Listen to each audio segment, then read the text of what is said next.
All right, we're recording. Hey, what's up? This is Joshua. This is a test video. I have this new handy monopod. I want to see if we can use the more HD oriented function of my phone from now on, which would be sick. So we're trying to see if we can make this. Daily video blog. What should we talk about? Yesterday, I made a video last night about the idea of having a really wide funnel in your creative process so that you're generating lots of ideas at the top. I want to kind of flip that and talk about how I think that's pretty important throughout the process. So it's not just important to have a bunch of ideas at the top, but that sort of at every step of the way, you're discarding perfectly viable, good ideas. So right now, I'm working on a project. I am working on essentially one direction, but as I've been working through it, I've realized that there's more like 3 directions. And that going into that right off the bat, there was probably, I don't know, there's pages and pages of stuff in Word that gets at what it is I'm thinking about. So then getting into further along into pencil sketching, to get to where I'm at, I just didn't explore a whole bunch of stuff. So there's a lot of ideas that I've thought about, sketched a little about, articulated a bit, and then I left them alone because I'm working on a team and I don't need to generate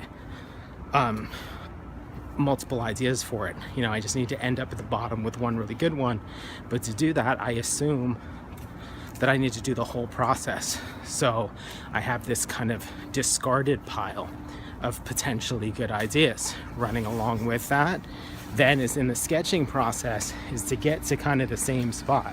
So to have a whole bunch of ideas in the sketching process that that could go further, but they won't need to.